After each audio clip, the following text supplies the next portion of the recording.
ఈ మధ్య human freedom index ఒకటి రిలీజ్ అయింది.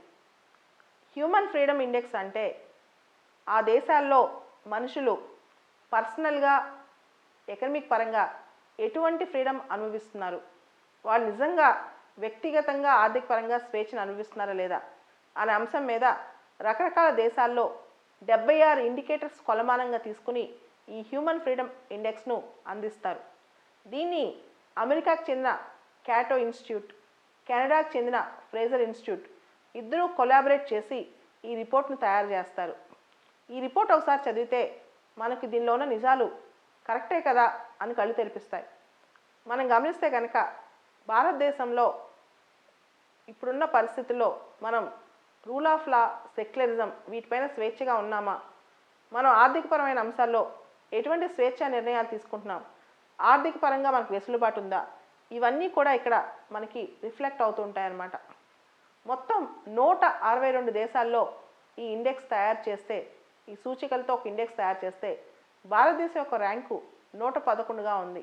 సో ప్రపంచంలో ముందుగా అసలు ఈ హ్యూమన్ ఫ్రీడమ్ ఇండెక్స్లో ఎవరు టాప్లో ఉన్నారు అంటే న్యూజిలాండ్ టాప్లో ఉందని చెప్పొచ్చు. న్యూజిలాండ్ తర్వాత స్విట్జర్లాండ్ 2వ ర్యాంక్, హాంకాంగ్ 3వ ర్యాంక్, డెన్మార్క్ 4వ ర్యాంక్, ఆస్ట్రేలియా 5వ ర్యాంక్, కెనడా 6వ ర్యాంక్, ఐర్లాండ్ 7వ ర్యాంక్, ఎస్టోనియా 8వ ర్యాంక్, జర్మనీ 9వ ర్యాంక్, స్వీడన్ 10వ ర్యాంక్.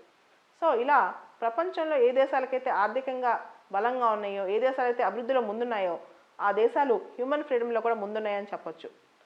ఇది ముఖ్యంగా అసలు ఈ 76 ఇండికేటర్స్ను బేసికల్గా మనం కుదిస్తే కనుక 4-5 అంశాల్లో మనం ఈ ఇండికేటర్స్ తయారు చేశారని చెప్పొచ్చు.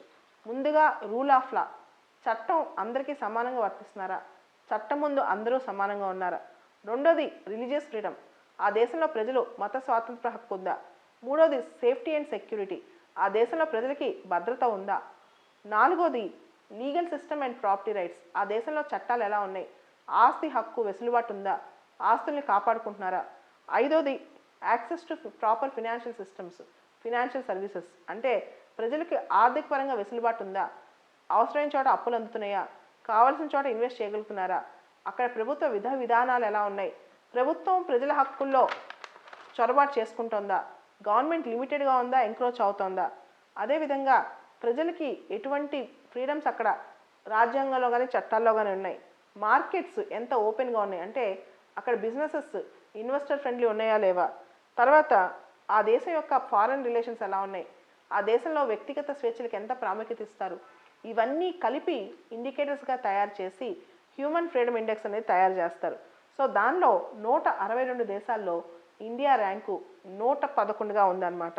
అయితే ఇక్కడ ఇండియా తన సరిహద్దు దేశాలతో చూసుకుంటే పాకిస్తాన్, బంగ్లాదేశ్, చైనా కన్నా కొంత ఇండియా ర్యాంక్ మెరుగ్గానే ఉంది. ఆల్రెడీ నేను చెప్పాను కదా, ఇండియా ర్యాంక్ 111 అయితే Pakistan rank 140, Bangladesh rank 139, China rank 129. So Pakistan, Bangladesh, China కన్నా ఇండియా కొంత మెరుగు కనపడినప్పటికీ మనం ఇండియా చుట్టుపక్కల చిన్న దేశాలు భూటాన్, శ్రీలంక, నేపాల్తో పోలిస్తే ఇండియా పర్ఫార్మెన్స్ బాగాలేదని చెప్పొచ్చు. Bhutan rank 108, Sri Lanka rank 94 and Nepal rank 92 అనమాట. అదేవిధంగా అమెరికా, బ్రిటన్ ఇద్దరు ఒకటే ర్యాంకును షేర్ చేసుకున్నాయి, 17వ ర్యాంక్. 17వ ర్యాంక్ అంటే దాదాపు అక్కడ హ్యూమన్ ఫ్రీడమ్ ఆర్థికంగాను వ్యక్తిగతంగాను చాలా బాగుందన్నమాట. యూకే అండ్ యుఎస్ఏ ఇద్దరు కూడా 17th ర్యాంక్ని షేర్ చేసుకున్నారు. అదేవిధంగా జపాన్ 11వ ర్యాంకు. ఇదంతా అందరూ హ్యాపీగానే ఉన్నారు. కానీ ముఖ్యంగా పేద దేశాల ప్రజలే ఇక్కడ కూడా వర్స్ట్గా పర్ఫామ్ అవుతుంది, వర్స్ట్గా వాళ్ళ హ్యూమన్ ఫ్రీడమ్స్ అనుభవించట్లేదని తెలుస్తోంది. వర్స్ట్ పర్ఫార్మెన్స్లో వస్తే కనుక లాస్ట్ ఉంది సిరియా. మీ అందరికి తెలుసు సిరియాలో ప్రజలు ఎంత కష్టాలు పడుతున్నారు. తర్వాత సూడాన్, యెమెన్, వెనుజులా, ఇరాన్, ఈ దేశాలు ఇబ్బంది పడుతున్నాయి, ఈ దేశాల ప్రజలు ఇబ్బంది పడుతున్నారు అనమాట. అలానే ప్రాంతాల వారీగా చూస్తే ఎక్కడ హ్యూమన్ ఫ్రీడమ్ ఏ ప్రాంతాలు ఎక్కువ ఉంది అంటే north America, western Europe, east Asia. North America, western Europe, east Asia. ఇక్కడ మీరు గమనించండి, ఎక్కడైతే డబ్బులు ఉన్నాయో, ఎక్కడైతే అభివృద్ధి బాగుందో అక్కడ ప్రజలు స్వేచ్ఛను అనుభవిస్తున్నారు.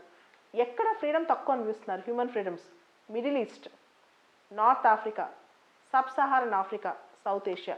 ఎక్కడైతే డబ్బులు లేవో అక్కడే అంత దారిద్ర్యం, దాంతోపాటు మానవ స్వేచ్ఛల హననం అన్నీ అక్కడే జరుగుతున్నాయి అన్నమాట.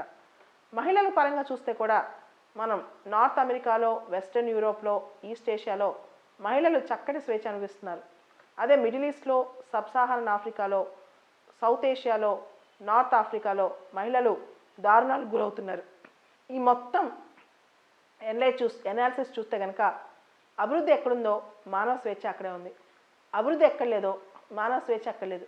కాబట్టి మనం చేయాల్సిన తక్షణ కర్తవ్యం, ప్రపంచ రాజకీయవేత్తలు, ప్రపంచ మేధావులు చేయాల్సింది అభివృద్ధి, దాంతోపాటు ప్రాస్పరిటీ పెంచితే కనుక ఆటోమేటిక్గా మానవ స్వేచ్ఛ కూడా దానికి ప్యారలల్గా డెవలప్ అయి కూర్చుంటుంది.